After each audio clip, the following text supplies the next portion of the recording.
Welcome back to another week of Instigating with Clarkey and Drury, brought to you as always by our friends at Coolbet Canada, the Listowel Squash Courts, Listowel Vision Care, and See the Game. We are very pleased, even though we have to talk about an unfortunate subject, and that is what happened to the Toronto Blue Jays over Thanksgiving weekend. We're very pleased to be joined by a very great special guest, Mr. Tom Valcke. What hasn't this guy done in the baseball world? MLB scouting supervisor for 10 years. He's taught and coached baseball in over 30 countries. He's the former president and CEO of Canadian Baseball Hall of Fame for 10 years. Hey, we know those guys, Clarkey.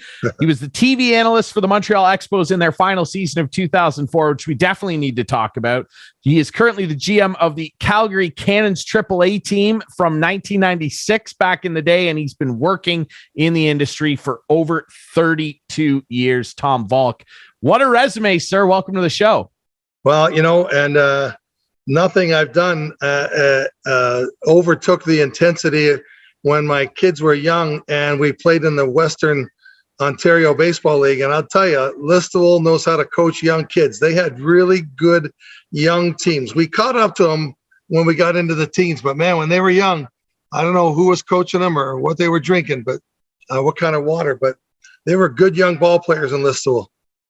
Yeah, it's kind of still the same way now. The Listowel minor ball clubs did very well again this year. A couple of them won all Ontarios, and the Listowel Legionnaires, obviously the senior team, have done very, very well. They're still the defending champs. So yeah, not much has changed here, Tom, but let's talk about the changing tides, if you will, in Toronto after a two-game sweep in this new look wildcard setup over the weekend at the hands of the Seattle Mariners. I guess we can start with Friday's game, where I really feel like it was a pitching clinic. Luis Castillo stepped in there and he was two-seamering them to death. He just put an unbelievable performance together.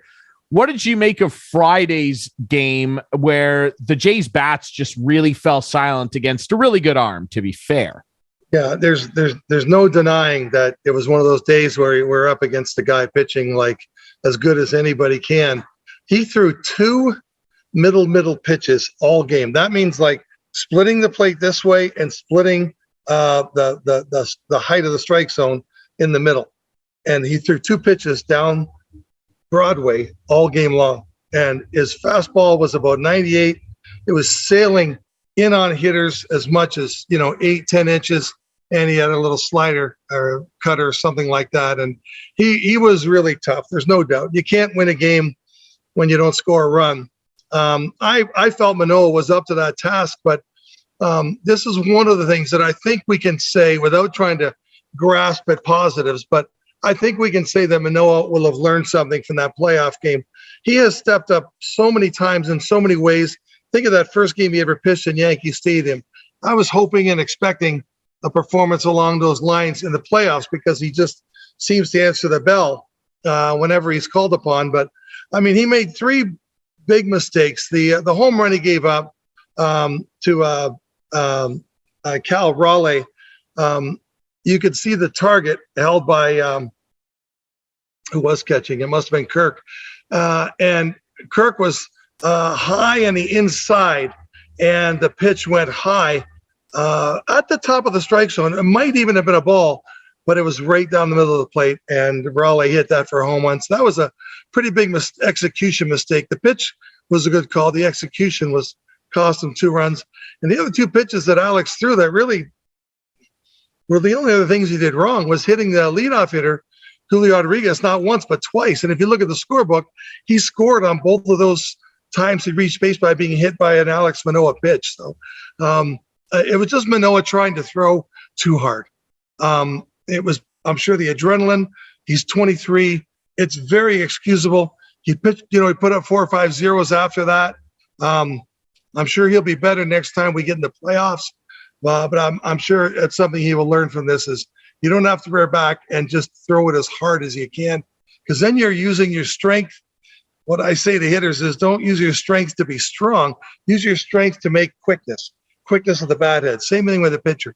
Don't use your strength to be strong and forceful and maximum effort. Use your strength to be quick, which Alex is, and the quicker he is, the more movement he's got too. So, Springer and Chapman had a couple of hits each. As we said, Castillo was just virtually untouchable. And then the reliever for Seattle, they're not bad in the bullpen. And that Munoz, whatever his name is, he came in, and he's what a guy I'd call effectively wild. I wouldn't really dig in on him. He can throw one way out, and he can throw one way in. So I thought their pitching, well, obviously they won 4-0, so wasn't much the Jays. I could survive that loss, but boy, I hope we run out of time before we start talking about a game where we had an 8-1 lead. Well, unfortunately, we've got to dig into that, because I agree. I mean, I think, to be fair, that's about all we can really say for Friday. Like, largely the conversation is Luis Castillo was on one, and he was. Mm-hmm. Let's talk about Saturday. So the 8-1 is the new 4-1. You know, the Leafs and Jays are now locked in this playoff infamy with these great collapses. It's really unfortunate, and it's one of the biggest comebacks in a deciding game. I believe it's actually the biggest comeback in a deciding game to win a series in baseball playoff history, which is really incredible. Teams in the playoffs had come back from deficits like that before, but not in a clinching game. And that just adds to the pain of it all, Tom. I don't even really know where to start. Let's pick it up where it's 8-1 and they pull Kevin Gausman. That's where a lot of people said there was the first mistake, at least if you believe the Twitter world. What was your opinion of pulling Gausman in that inning and bringing on Tim Meza? Right. I'll add one more math fact. That was only the third time in baseball history that in the playoffs, a team came back from a 7-run deficit. Yeah. So it makes it even more rare, just impossible to live through. I think this will be the biggest black mark against John Schneider. And, you know, I wouldn't have chose Schneider, nor would I have chose Montoya, and nor would I have chose Gibbons in those 3 times. And what we're talking about here, just like we're going to talk about this situation when they brought in Meza, we have to think about what were we thinking as fans at the moment Schneider did it, not after the end result, because that's hindsight, and nobody has a crystal ball. And I mean, in baseball, if you make a move and it works out, then it was the right move. That's the fact of it. So the reason I wouldn't have hired any of those 3 guys at the time they were hired was that none of them had Major League Baseball playoff experience. And obviously, Rogers made a very clear statement when they fired Montoya halfway through the season here, and the Jays were literally, at the season ended, they were in a playoff spot. So Rogers was saying, we've got a playoff team. We need someone to take them as far into the playoffs as they can, because obviously if they didn't feel that way, they wouldn't have got rid of Montoya. And so that's the only thing I didn't like about the Snyder move. I love the Snyder story. The guy's been with the organization 20 years. He was drafted by the Blue Jays. He coached in the organization. He won some championships in the minor leagues. And those are all big pluses. But I'm not saying this was a choke move in the playoffs. But I was always worried about all 3 of those guys. And a good example, and the guy's won 3 straight playoff games in his first role as a manager ever. And I'm not being Joe Maple Syrup Canadiana here, but look at Rob Thompson. Rob Thompson was available at all 3 of those Blue Jays hirings. Rob Thompson has an absolutely impeccable record and respect throughout the industry. He's got 5 rings.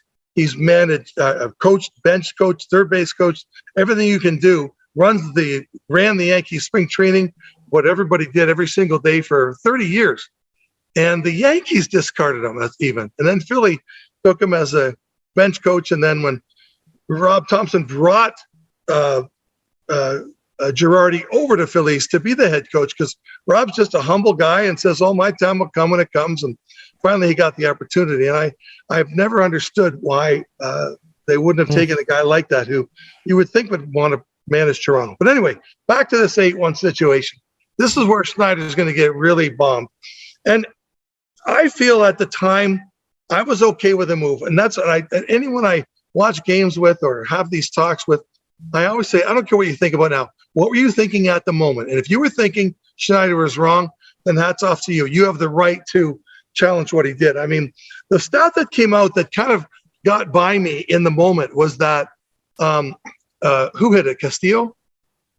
Yeah, Castillo. No. Who hit it? Oh, you're talking about the home run, Santana. Yeah. I'm sorry. Thank you. Yeah, I Castillo on the brain from the first game.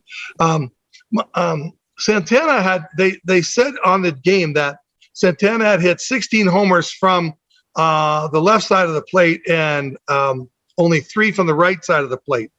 And I thought, okay, well, Mesa turning him around doesn't sound like a bad mood to me. But then after it happened and I started hearing and looking at the tweets and everything else, I thought, well, I should have thought of this in the moment, because obviously he would have had more at-bats left-handed because there's far more right-handed pitching. And so that could have tilted a bit. So I did the homework. I got it right in front of me here. He faced, where is it here? He had 364 plate appearances as a left-hander and 142 right-handed. So that was more than I thought as a righty, but it's about 2.5 times as many as a left-hander. So you think if he gave up 3 home runs, then you would think, well, that would equate to about 7.5 home runs. So the Schneider's logic was still intact, but not as drastically. You would really say it was 16 to 7.5 versus 16 to 3. That's number one. But then I looked at batting averages, and as a left-handed hitter, Santana hit 178 for the season and almost 100 points higher as a right-handed hitter. So those that disagree with Schneider's move, they really do have some solid foundation to their argument. Mesa had a 1-2-3 inning the previous game. Been pretty darn good down the last 10 days. Schneider seems to like him. He seemed to deliver. It hurts when the first pitch is a wild pitch too. Oh, that's scary. That doesn't do anything for your body language or your confidence, or you know. And Gausman was at 95 pitches, so I don't think it's a slam dunk, situation like Shell a couple of years ago, or Rich for the Dodgers, Rich Hill, where there was just blatant Sheldon and Leonard up top saying, "I punched my computer, take him out." So managers weren't looking at the game with their eyes. And I think Schneider was going with his gut, which has been pretty good all the way along. I think he had an argument. So at the time, I was okay with the move, and I would love to be saying, and it worked, so I was right. But it obviously did not work, and it led to just the pendulum changing and the momentum changing. And then, and then after that, of course, for JD, the guy that hit the blooper in between the 3 guys. Yeah. But I mean, we can get there in a second. What did you guys think at the time he made the change? So the first thing I thought of was he just got 2 out. That's what I'm saying to myself. The guy loaded the bases and got the next 2 guys out. Just let him go. I'm one of these old school guys, Tom, where I liked my pitchers going 8-9 innings. And I'm like, well, just let him go. And then, you think, well, you're up 8-1. Well, you're up 8-1, so why not let him go? Right. But then you think, you're up 8-1. They were strikeout, pop-out as well. They weren't a line out and a warning track. Exactly. There was no danger in those 2 at-bats. So I must say that I did say, here's Mr. Computer making the call and not Mr. Eye Test. And Ryan and I have this conversation quite a bit on this show about eye test versus computer. And I just feel that you have to have a feel for the game. I coached, softball for years, not at very high levels, went to Canadians once, Nationals once, but I didn't worry about stats and blah, blah, blah. I pulled a pitcher with a no-hitter once because I thought it was the right thing to do. She didn't think so, but I did. But you have to have that feel for the game. And it just felt like, computer's telling me to take it out. This is the matchup. Let's go. And is Gausman 95 pitches? So let's say he's even 80%. You could argue with an 8-1 lead, he kind of earned it, and maybe he still is your best arm. And he deserved that chance. That's a great argument, Clarkey. I wouldn't challenge anybody. I was on the other side, but that's just another really good point about why he's going to get chopped up for it. I want to back up though before this, and I want to take you to I think the inning prior. and the Jays were batting around pretty good. Teo had 2 homers, and then he gets hit. And then a couple of batters later, Merrifield gets hit in the head. I wanted to see something there. I just felt the Jays just, hey, it's 8-1. Let's not do anything about this. And I'm not saying maybe throw, but I wanted to see some fight. And I didn't seem like Merrifield was pissed off. There was no doubt about that, but it just seemed like they were like just too loosey-goosey at that time. And I thought they just sent a message. And maybe they did, maybe they didn't. I don't know. Who knows? But I felt they did. They sent a message saying, okay, you guys are hitting us around. This is what happens. Those days, I think, are a lot long gone in Major League Baseball when we used to see that quite often. Did you think that they were a little passive in that situation? Well, if you go back to, I think it was the first bench clear they had all season. And they had been, I can't remember the exact numbers. It might have been a third of the way in. And I think they had lost something like 6 of 8 or something. And the benches cleared. It wasn't a hockey fight, but everybody grabbed somebody, and they won about they won about 6 of the next 8. And I remembered that, and I thought, sometimes those moments can put you back together. And not that, I mean, they were ahead largely, but this is the thing that we tell kids when we coach them, and major leaguers have to learn once in a while too. Do you think anyone's going to hand anything to you in a 3-game playoff? Is Seattle going to mail it in? Never. And you got to step on their throats. And 7's not good enough. Make it 9. Make it 11. Make it 13.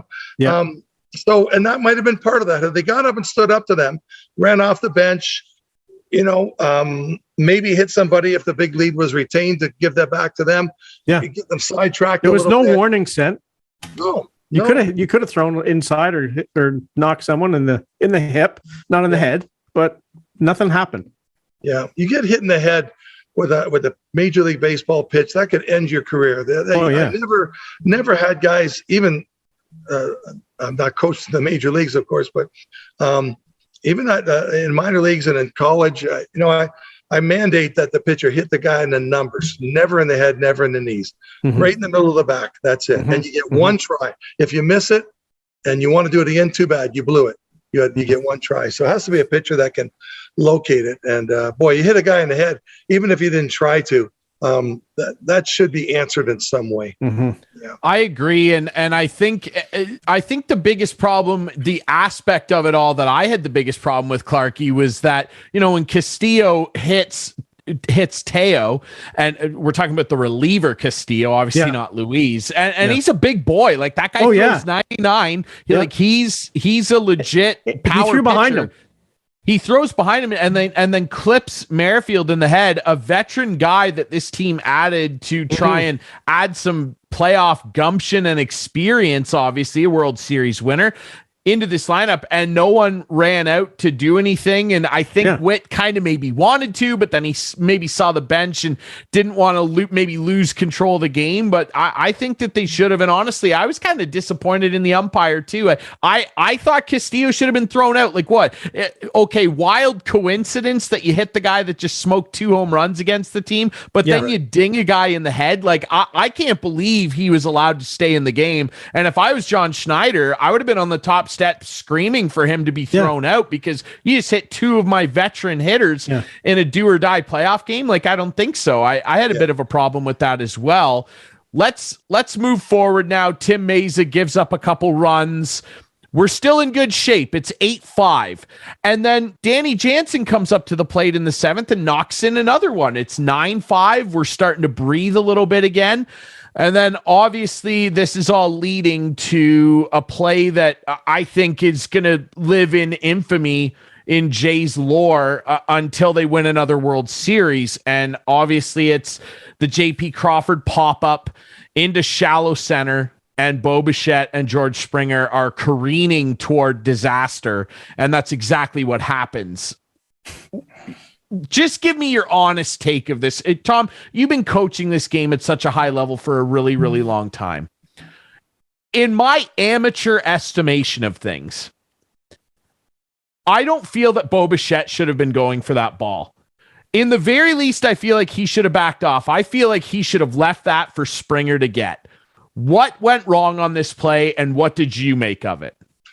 Yeah, I think you're absolutely right. That Bichette was not going to catch that ball, but given the moment, and given, Bo Bichette is like Brett Laurie in that way. He has no off switch. He either goes all out or he doesn't go. And he thought he could catch it. And he was pretty close to being able to catch it. But if Springer had never entered the picture, Bichette would not have caught that ball. The way he raised his hand, he was going to miss it.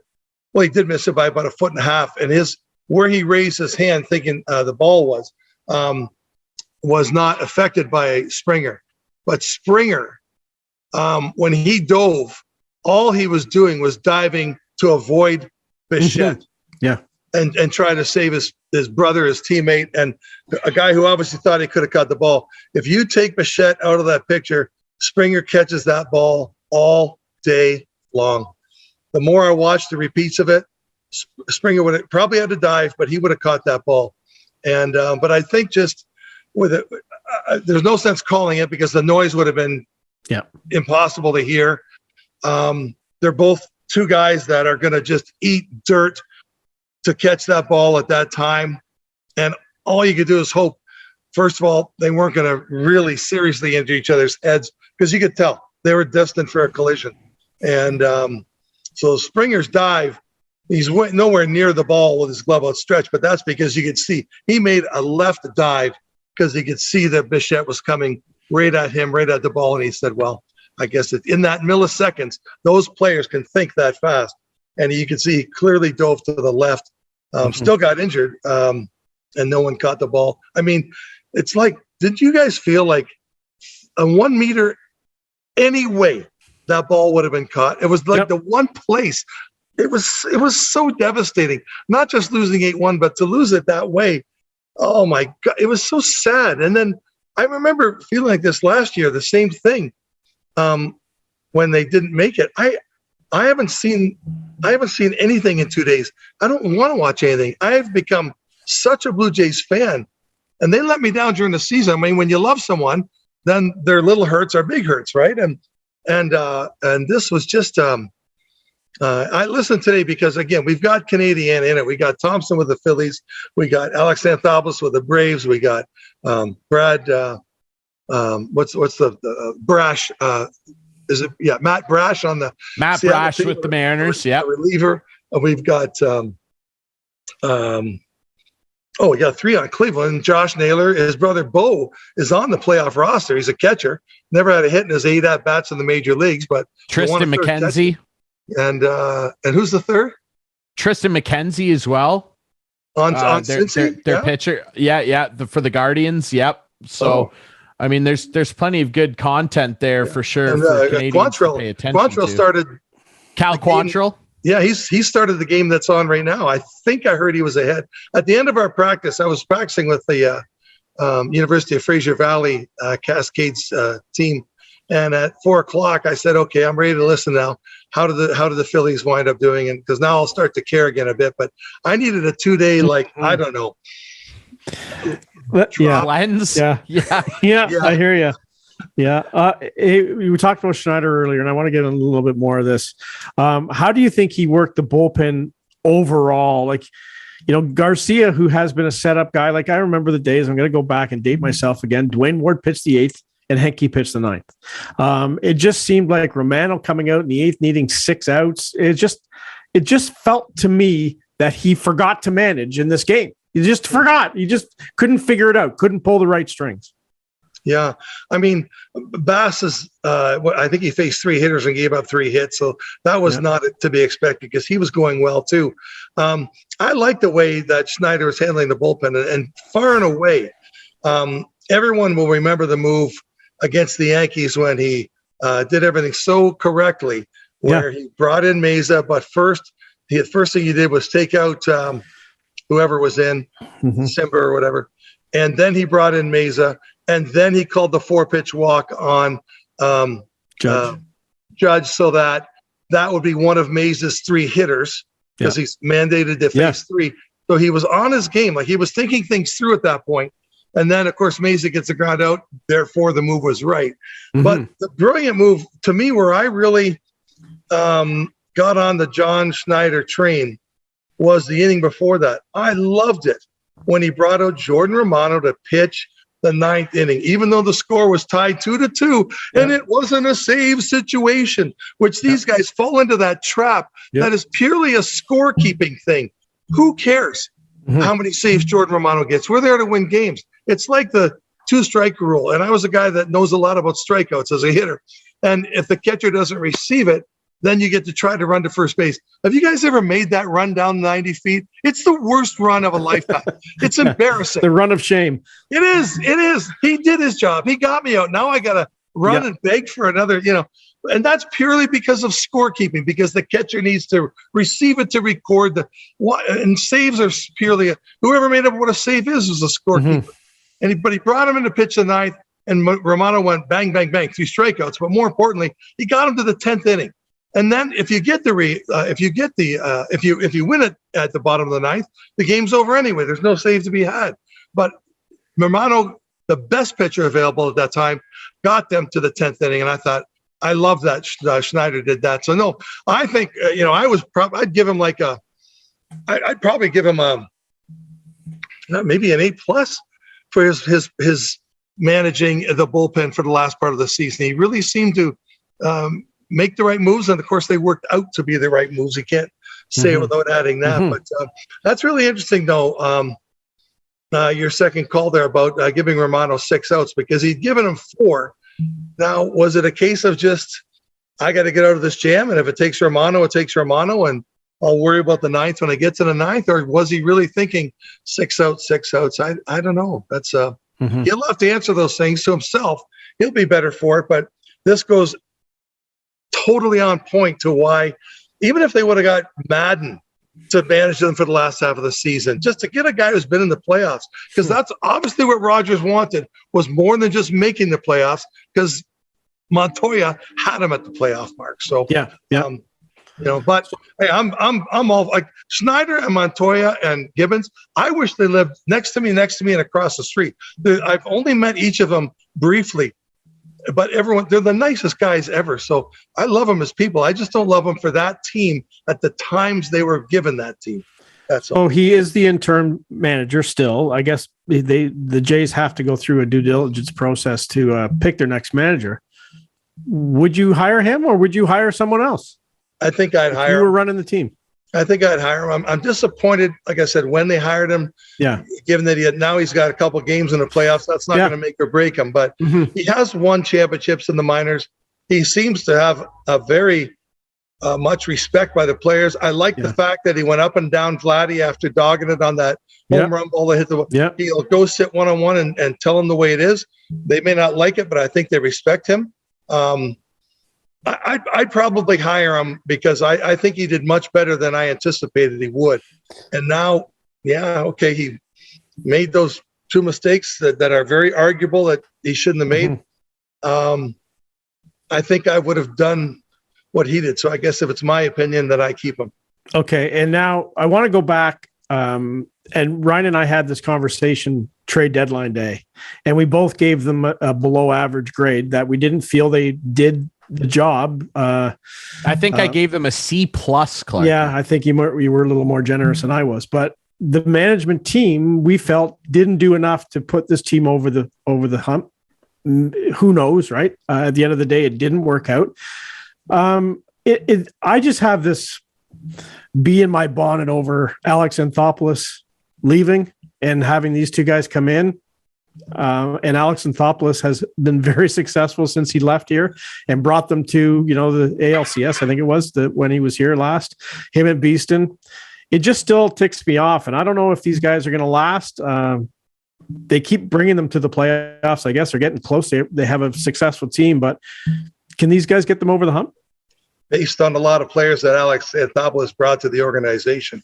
It can't be said without that. No, I've never understood that move. I'll in a second, I'll get to a couple of positive things that I cannot deny. They deserve the good things that they did and credit for them. But what would anyone have done if they were Alex Anthopoulos?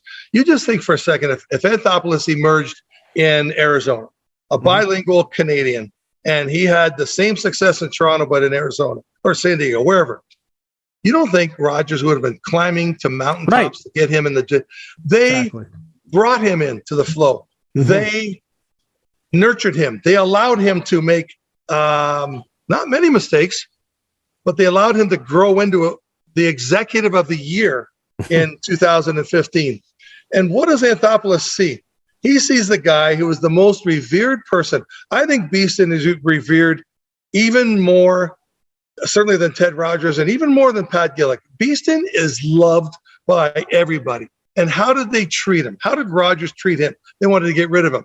Beeston's not a guy who does things in, they want those trades. Rogers wants everything in triplicate, and planned. And Beeston makes deals with the phone on his ear while he's at the urinal, or with a beer in his hand. Like he's so cool, and he was so successful, and he's so much fun to be around.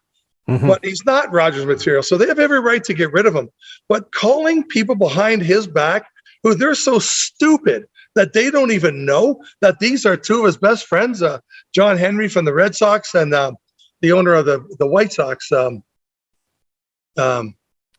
Yeah, I can't remember his name off the top of my head either. Two of Beeston's.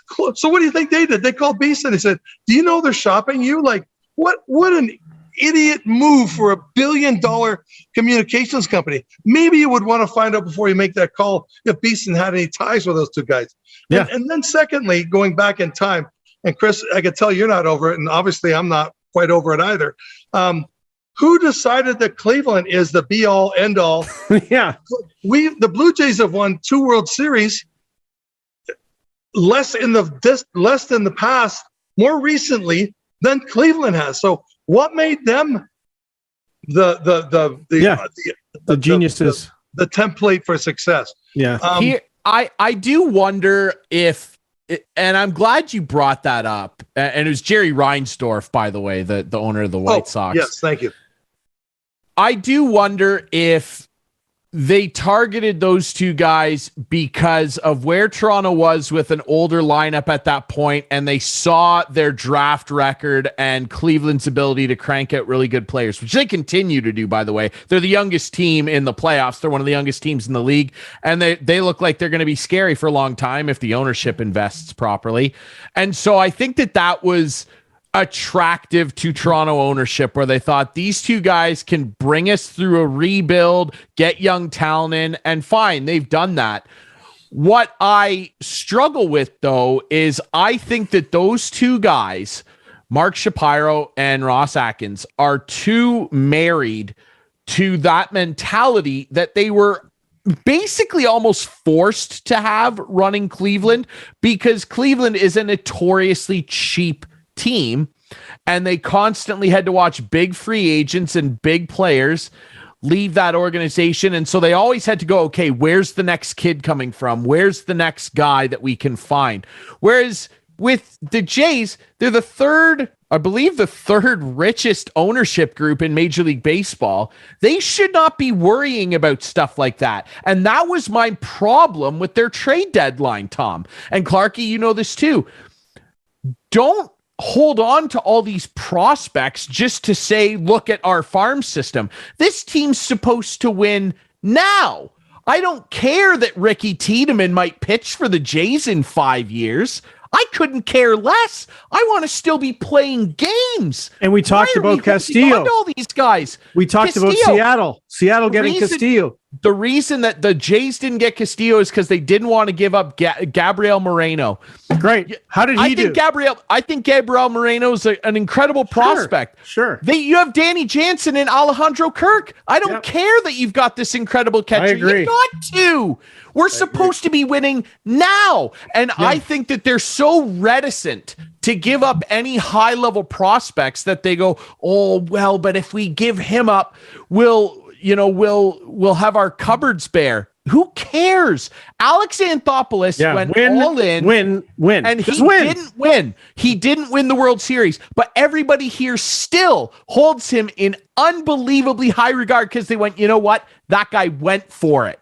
He didn't win the World Series, but he went for it. And if anybody here would have said, oh, I can't believe they traded Gabriel Moreno for Luis Castillo, let's say, I would have been like, yes, let's go. 4 power pitchers. Come on.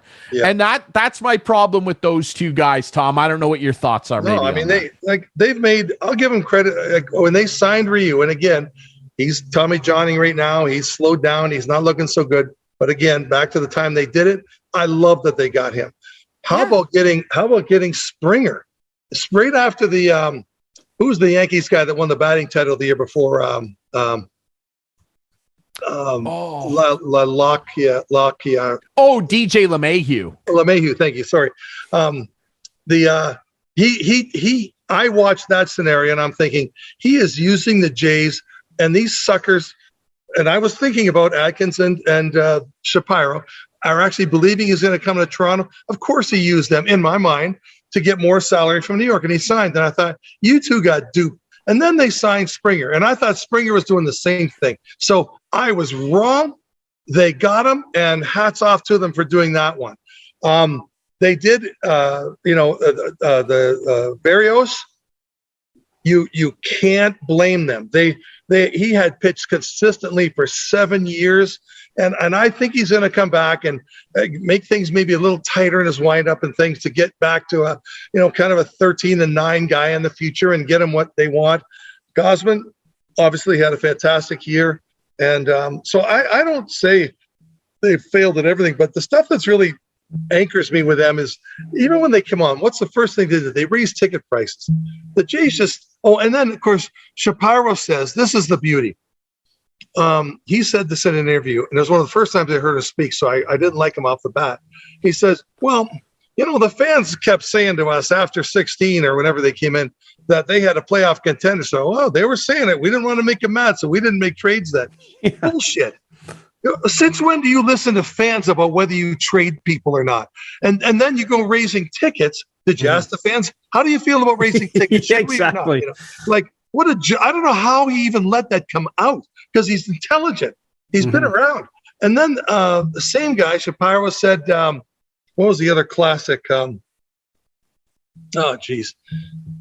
can't think of it. They say, and Atkins is just like, can you walk the fence any He's not the general manager. Let's be honest. He's the paper pusher. They right? speak like lawyers, which I think insults all the fan base, because they speak to us like lawyers, and we're like, guys, we watch the games. Like, we're not. I'm not a GM. I play baseball manager. I'm not the GM. I watch the games though, and I can see the problems with the bullpen. Do they have some good arms? Sure, but they don't have enough swing and miss stuff. And it's frustrating when they talk like that, Tom. Yeah. The other thing is that the industry has gone cuckoo. There's a tsunami right now, and the water is like this in the glass. It's gone up here, and the tsunami is the I don't know what you call it, the cult of metrics and analytics, and those two are far more on that page as well. The water is going to ebb, things are going to settle, and analytics and metrics will take their place in our game, as they should. Not to neglect metrics and analytics would be like a scout bringing a radar gun to a game and not using it. Well, it's a tool. A radar gun doesn't decide who I'm drafting, trading, calling up. It's just one indicator. There's no indicator, back to the talk we started before about playoff coaching and letting analytics govern that stuff. How do you quantify performing under pressure, performing in front of 50,000, having playoff experience before you, confidence, body language? There's no things to measure those things, but they'll measure the measurables and make decisions on those in the playoffs. If you want to have some spinal cord values for your season, remember that year a couple of years ago when they said, well, the Dodgers analytics team have concluded that you don't want to face a line at the third time. The hitter has the advantage. Duh. Did you need those guys from MIT to tell you that? We've known that. You knew it when you coached, Drew, when you coached the kids. You knew that. When I was 10 years old and playing sandlot ball at Partington Park, when John Sarnowski came up to the plate, I was always playing right field because that's where you put the crappy kid. I straddled the right field line because Sarnowski was going to pull 3 foul and either hit a homer or hit it right at me. That's rudimentary analytics. So there's a place for those things, especially at the technology, it's at our fingertips. But to govern the game, to use managers, and my insiders tell me 15 out of 30 managers are puppets, and they're just too embarrassed. Absolutely. To come out. Yeah. And the game, the tsunami will settle down. Metrics will find its place. If I had to say how much, I would say something like, of any decision, call-ups, trades, draft picks, metrics and analytics should probably fall into the, I'll say 15 to 20% range of that decision. They're worthy. They're worth incorporating, but running the game, it's crazy. Yeah, it is. Yeah. So, hey, before we let you go, Tom, just wanted to get an update. I had the pleasure of meeting your daughter, Mia, down in Irvine, California, at the World Baseball Softball Championship down there, playing for Team Canada. How is she doing? She's at UBC now, I think, and I'm sure she's killing it down there. And also your son Jackson, how are they doing? Well, I was listening to every minute. I was not unfortunately, it was great. I was coaching the Hong Kong men's team in the Asian Games in Jakarta, Indonesia. So it wasn't like I could take a week off and come watch her in person. Yeah. So I wasn't really being true to my own job, because I was managing us all day, strategizing all night, and not missing a pitch of Mia's game. So thanks for being the commentator on those. She's doing well. She's in her final year at UBC as the captain of the softball team. She's also their leading hitter and shortstop, so she's enjoying the whole baseball side more so. She's been an academic All-Canadian as an honor student. She'll get her batch of kin in April. And then she's been in a master's in management program that once she graduates with her bachelor in April, she'll stick around there for 6 more months, take 4 semi-semesters, a week, 6 weeks each, and she'll have obtained her master's in management. So we're super proud of that. And she played for Team Canada baseball this summer as well. She's only the second woman in Canada to ever do that. Dr. Rebecca Hartley was the first to play for both teams. Wow. And she's now, Mia's 22. She's played in 3 World Cups. They've medaled in all 3 of them. The one that you were at, Clarkey, was the first time they ever medaled in that U19 title. So I think she would love to be considered for the Olympics in 28, but we'll see, And Jackson, thanks for asking about him. He was also a UBC guy, captain, all Canadian academics, and leading hitter his last 2 years. The last 2 years they played, because then when COVID came, his final 2 academic years were indoor training and all kinds. So very, and listen, 6 million people died from COVID, so I'm not trying to overplay it, but it was obviously a disappointing way for him to finish his baseball career in college. But he's in the workforce now and happy to be there. And we have an older one who wasn't kind of a team sportsy one, but Alana is going to get her PhD. And where's her year of residency? It's in Victoria, BC. So you think it's an accident that I'm here at the University of Fraser Valley considering a job? I mean, I think all 3 kids are going to wind up here, and my wife and I are always kind of thinking about, when is our time going to come? So you're not out there full time? I'm out here as I think the way we phrased it is a 3rd interview, but the 3rd interview is going to last 30 days. Okay. So, I get it. I get it. And I think it's very reasonable. They can see how much they, care for my style. I can get my foot into the province and see how much I like them. I tell you this, so after a week, if the next 3 weeks go the way this week worked, we're going to find a way to find a set of terms that work for both of us. Because this is a great program and full of great players. Are amazing. I love the players. Yeah. And we got to get you back on, because we got to talk about like ball in China and everywhere you've been, because like the stories I heard before, and we've had a Zoom chat once before, the stories are amazing, and we run out of time today, but we'll get you back on for sure. Yes. It's all right. They told me in that pre-thing that it was going to be like, 500 a minute or something. So, I'll keep talking all you like. So, I love it. It's perfect. I love what you guys do. I'm actually quite jealous. I always wish I could have started something like you guys are doing. And it's such a long place but look at guys like Tim and Sid. Look at Blair and Barker. Barker was a professional player, and Blair is, of course, a longtime icon in Canadian journalism. So they earned kind of a few steps out to start things, but I would love to do what you guys are doing. So I appreciate you having me on, and I enjoyed this very much too. So call back anytime. Well, we'll talk down the road here. We'll figure. We certainly will. We would love to have you back on. Tom Valcke, ladies and gentlemen. We'll take a quick break on the show. When we come back, we're going to be joined by another great special guest. Longtime Blue Jay and baseball coach Garth Iorg is going to join us here on Instigating. Stay tuned.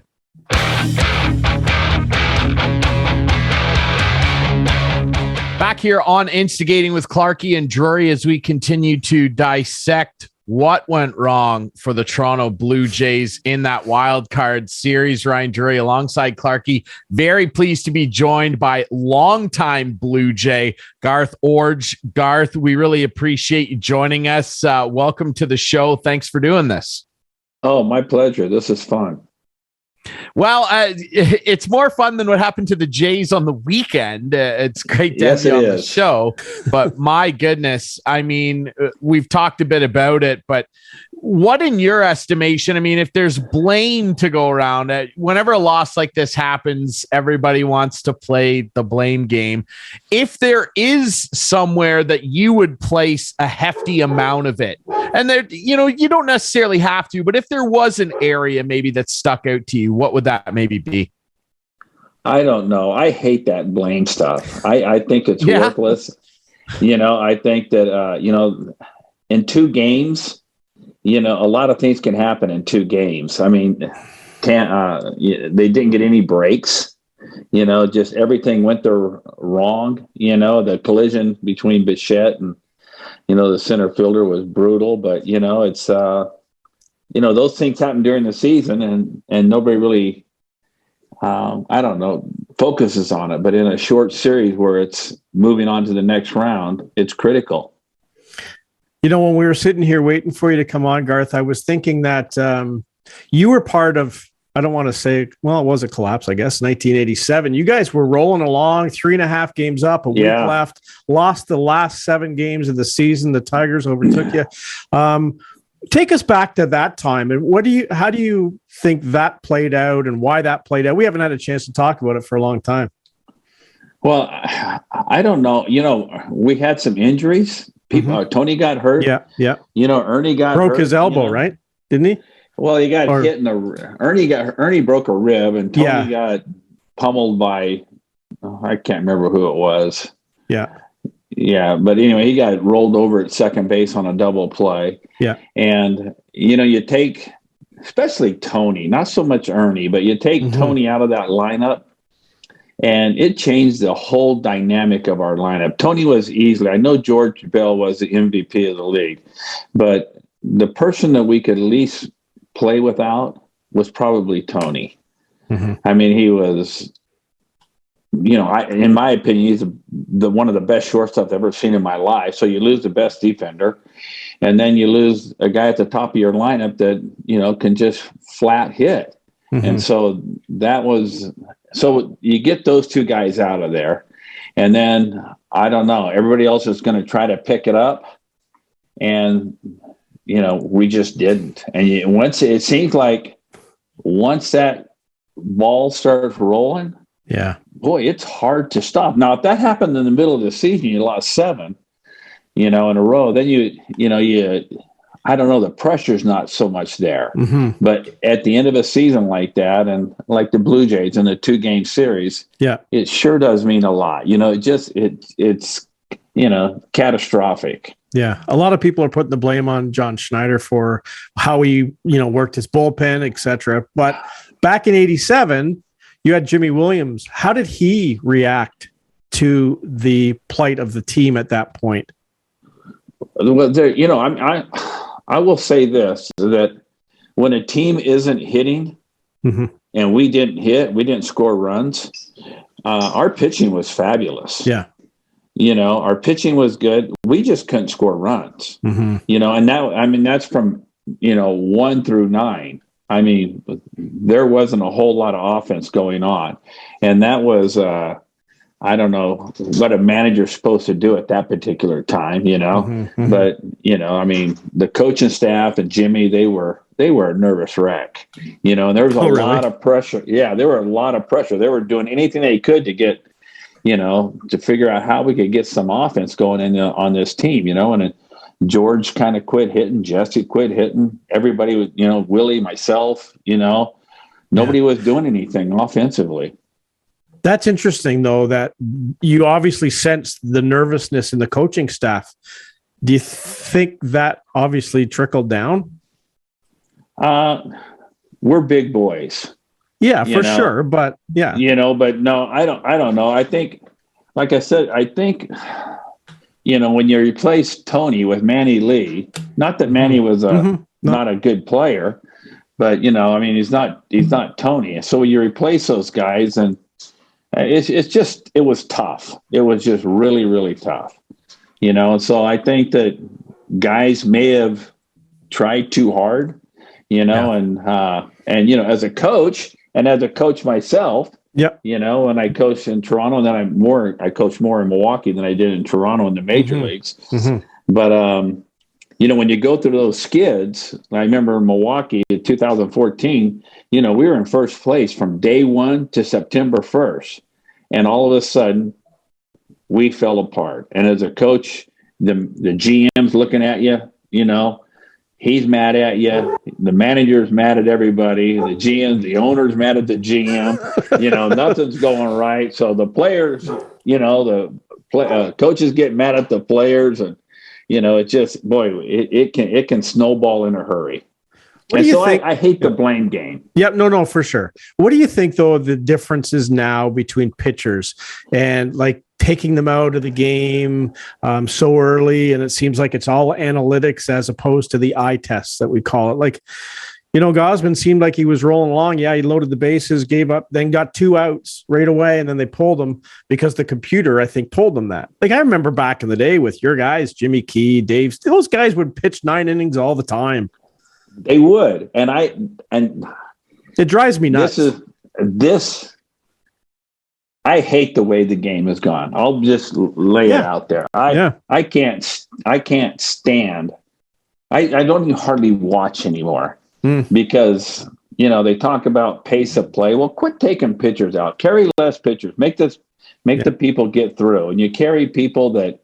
And I think there's more of a psychic of the pitchers, where when I was managing in the minor leagues, guys would go 5 innings and they'd look at you like, "Hey, I'm done." I'm not supposed to pitch over 100 pitches, and I'm done. And that just kind of carried on right to the big leagues. So instead of keeping, 10, 11 pitchers at most, now they're carrying 13 and 14. Yeah. And it's you have them, so they're using them. And I don't get it, but that comes from the top down. It really does. When I was in Milwaukee, I saw it. I personally witnessed it, where, because they want to protect their asset, right? They're afraid of them getting hurt. And I don't know. I don't remember guys back in the day getting hurt a lot.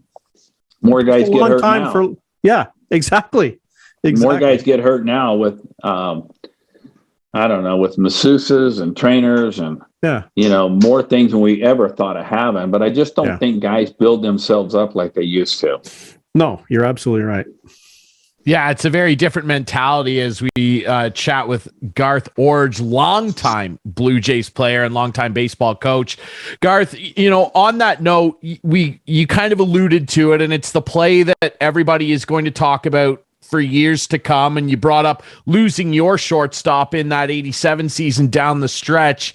Well, let's talk a little bit about, because I'm interested very much in your opinion of Toronto's current shortstop, and that's Bo Bichette.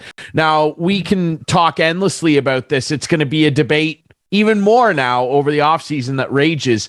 Do you think he can be an everyday, long-term shortstop for the Blue Jays? Because the questions are going to get brought up a lot now. Well, he makes a lot of errors. I love the guy, the way he swings the bat, but when you make 20 plus errors, that's a lot of errors. That's a lot of double plays. A pitcher's got to get a ground ball to get, one pitch to get 2 outs. So, so I think at times he plays really good, but he's got to get consistent. You have to be consistent. And then on the play with him and Springer, I I coached infield in the major leagues and the minor leagues forever. And as a player, you just kind of, when you're playing, you just kind of always, every hitter, sometimes every count, especially with 2 strikes, you kind of look and you see, where's the outfielder? How much, if there's a ball hit, how much room do I have? So you're always like, especially in the middle of the field, you're always looking at that center fielder. And, we had George Bell. George Bell came like a wild man, so you're very, very worried about George, because as an infielder, you don't call for the ball. The outfielder, you're listening, and you can peek back as you're running. You can kind of peek and see where the guy's at. So,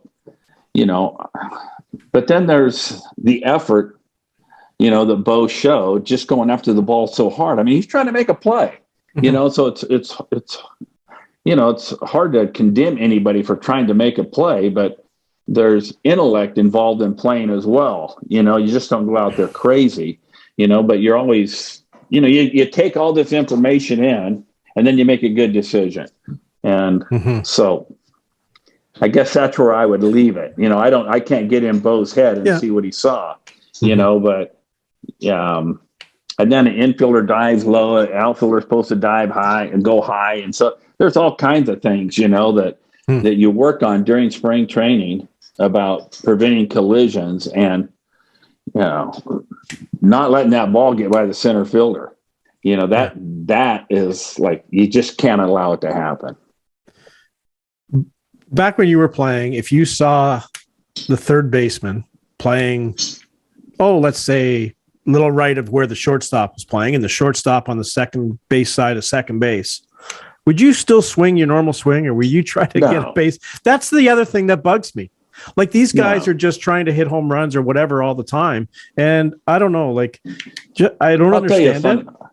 I'll tell you what happened when I played, and you had a runner on first base, and they gave you the hit and run. You hit the ball to the right side. And then as I started coaching, we made it just hit the ball on the ground. And then as a few years later, just hit the ball.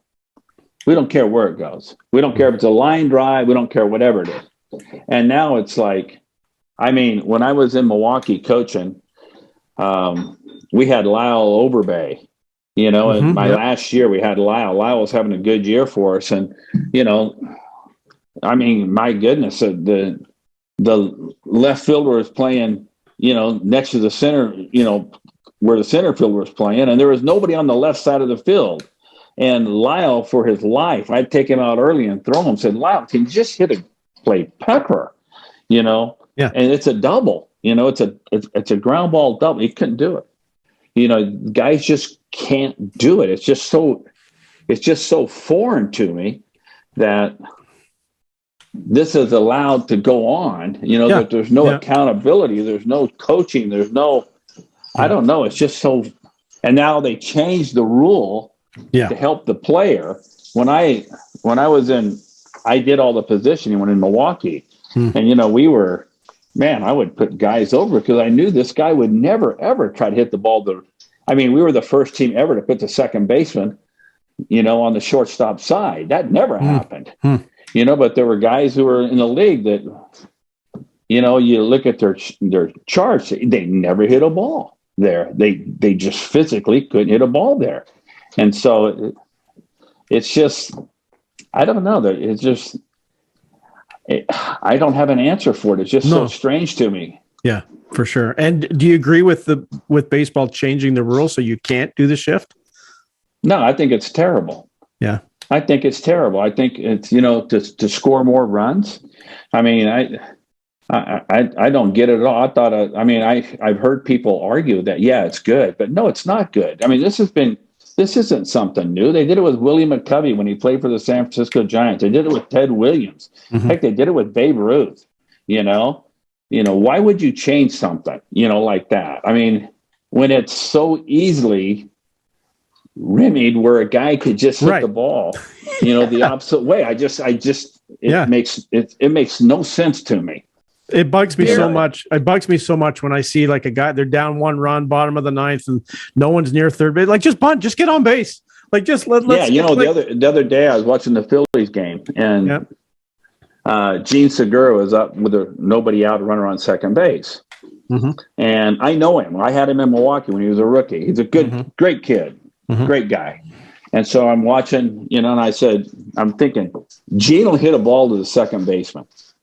He will hit a ball to the second baseman. And if he hits it good, it might go into the gap and the guy will score. They're going to throw the ball home and Gene will get on second base.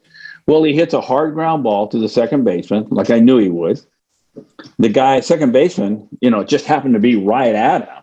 But he advanced the guy to third base and, Philly scored some runs and extended their lead and went on to win the series. And I'm going, what's wrong with that?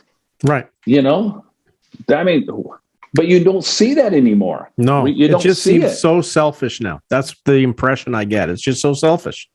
It is. And it's like, there's something to be said. No, there's something to be said there, though, Garth, because I do wonder if Major League Baseball and really a lot of sports that we enjoy watching here in North America are a little bit in danger of becoming too much about offense. Now, the NFL changes their rules 80 times a year, it seems like. They change the catch rule all the time. Now they're under fire again for the sacking of the quarterback rule. What's roughing the passer, what isn't. It's a joke. And now I do kind of wonder if Major League Baseball isn't in a similar position here where I agree.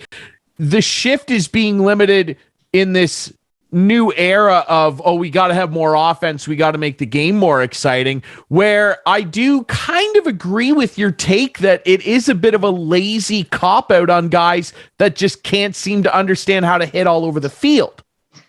Yeah. You shouldn't be rewarded for it. If you can only hit the ball in one area, you shouldn't be rewarded for it. And not only that, but if I understand the rule right, when I read it, their feet have to be in the dirt. On a turf, they got to be inside the white line.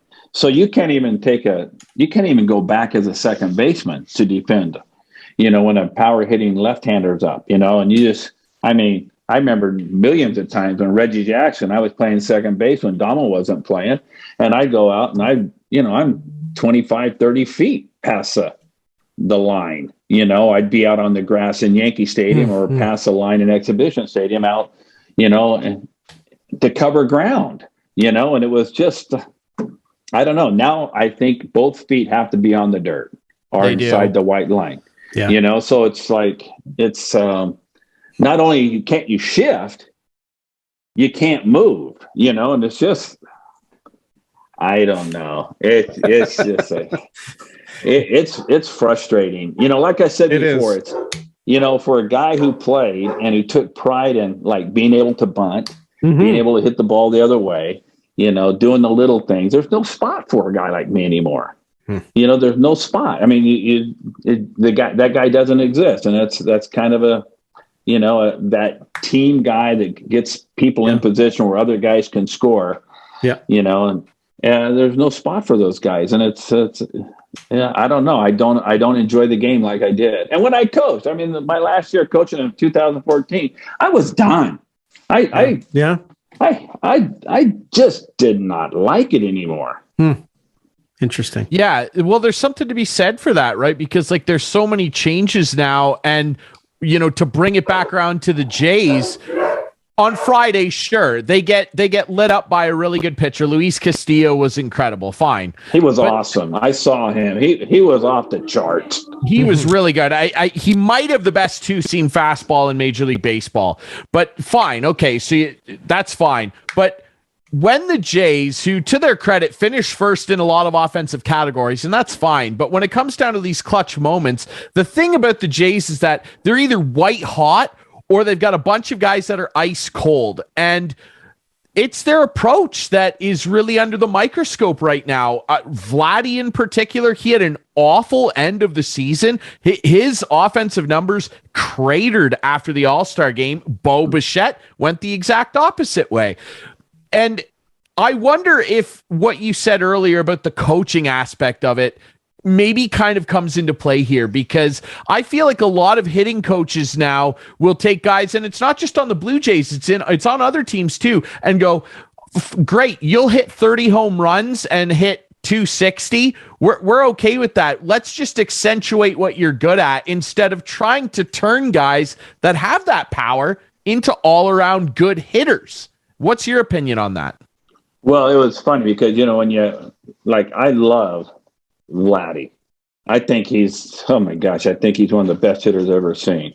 But we had a guy in Milwaukee, Prince Fielder, and they did the shift on Prince.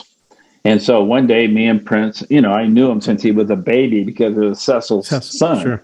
We had a good relationship. And so I went to him and I said, does it frustrate you when you hit into the shift? He goes, man, you have no idea. Man, it just wears me out. And I said, well, let's go out. And we had one of our coaches, Eddie Cedar, through great batting practice. And we brought Eddie out, and Prince just started hitting the ball the opposite way. Well, that year he hits 50 home runs. And I hit I don't know what his average was, but it was a high average. And he hit so many balls. He hits balls out of left field. He hit so many home runs into our bullpen in left field. It was a joke, but he became a great hitter, not just a guy looking to launch. He became a great hitter. And so I look at these guys like a Joey Gallo, hit the ball. They're so big and so strong. The equipment's so much better than when we played. Mm-hmm. The fields are smaller. You don't have to pull the ball to hit it out of the ballpark if you're a big man. You can hit the ball, to all field. Become a good hitter. If you hit 300, 320, if Vladdy hits 320, he's going to hit 35, 45 home runs.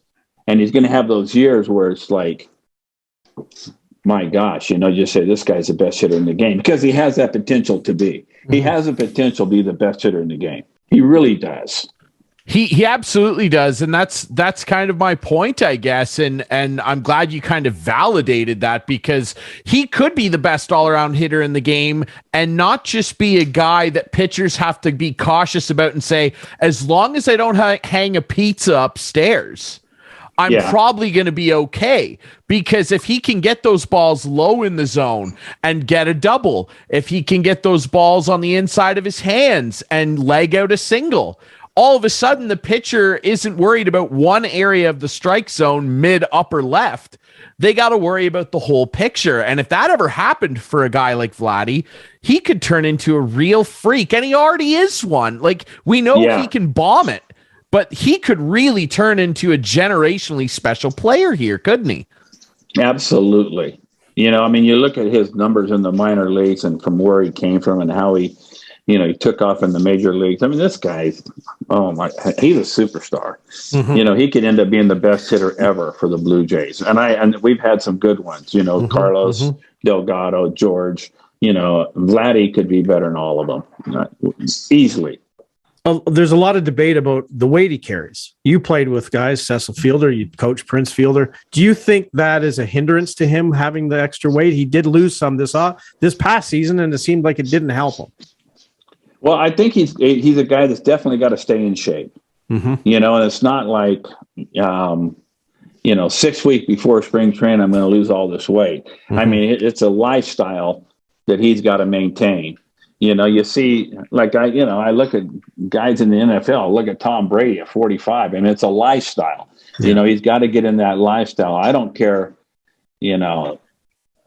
the thing that Wade will do, it's going to prolong his career, and it's going to and he's going to stay mm-hmm. quick with his hands. Mm-hmm. Right now in his 20s, he'll be able to get away being a good offensive player, not a good defender, carrying weight. But, if you want to play long, you want to have that great distinguished career, then he's got to stay light, and he's got to hit the ball, we're talking to Ryan, he's got to hit the ball everywhere.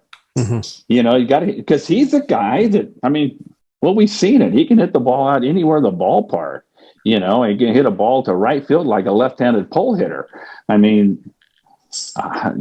I said before, I think the guy is a superstar. It's just if he stays within those parameters and keeps the weight off and stays strong and has, good approach, he's amazing.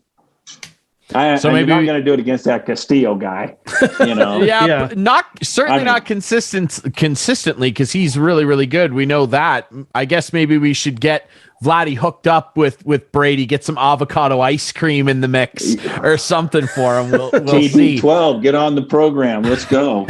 Absolutely. Garth, I wonder as well, final one for me, because I know Clarkey's got more from you.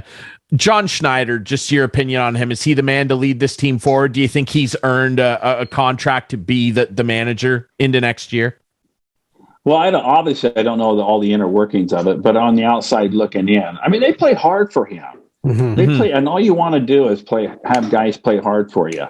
And, you know, when he called out Vladdy for not running, you know, those are the tough things today that a manager has to do. In the years past, when I played for Bobby Cox, I mean, you know, he didn't wait, you know, and it wasn't like today where everything's, you know, on film and everything. But, you know, if you want to be respected as a manager, you know, first of all, you got to back your players to the wall. And second of all, you got to hold them accountable.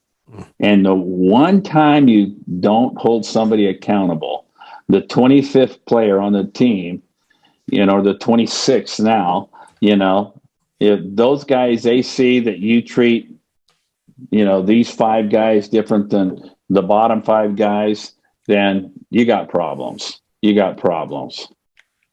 Ryan, I know you don't. Oh, sorry, keep going. No, go ahead. That's fine. No, I was just going to say Ryan doesn't know this, but when things affect people, they remember it. And I want to take you back to 1991 and the Blue Jays' first fantasy camp. Bob McCown and I were there. Garth was one of the coaches. And I was actually on Garth's team throughout the camp, but then at the very last day, Ryan, it was the campers versus the players in a game at Grant Field. And I was never a pitcher, but because I was one of the younger guys there, they wanted me to pitch. So I'm pitching, and Garth comes up, and I throw him a curveball because I'd learned a curveball. I throw him a curveball, and here's Garth with his little stance, you know, with his bat basically horizontal. Garth had a very unique batting stance. Let's just say that. I throw a curveball, swing and a miss. Okay. Swing. I threw another one. He looked at it and it was called strike. And I remember this like it was yesterday. I'm sure Garth has no idea. The third one is laced to the wall in right field. And I was dejected. And that was it. I came off the mound. That was it. That was the end of it. No, it was fun. That was a fun time. How often did you do that fantasy camp? That was a great time. And then, you know, I don't know. We had it for about 4 or 5 years, and it was a great thing to do. And then, I don't know, we just kind of stopped it. You know, one year, Ken Carson's wife, Judy, just, you know, got tired of doing it, and nobody else wanted to take it on. But that was a fun time. Those were fun days. It was fun. And the busiest room in the clubhouse was the trainer's room. There was so much bandages on people and rub A535 on everyone because no one's in shape, right? None of us campers were in shape. I think there was like a 75-year-old guy there. Anyway, it was fun. Yeah, it was. Absolutely. Yeah, you might have had a decent curveball back in the day, Clarkey. What are we on to career aspirations now? Backup Leafs goalie, pitcher for the Jays. What's next? Are you going to play soccer too? No, I won't play soccer. Sorry. Hey, Garth, tell us what you're up to. You're living down in Florida. There was a hurricane there recently. Were you affected? How is everything going in the world of Garth Iorg right now? Well, we were nervous because it was headed right for our house. And I am literally on the coast, right on the water, and it was,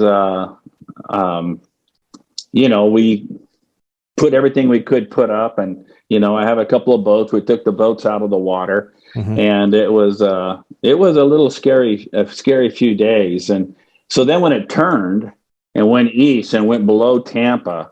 And I went into Fort Myers. It was, oh my gosh, it was devastating to those people. And that easily could have been us.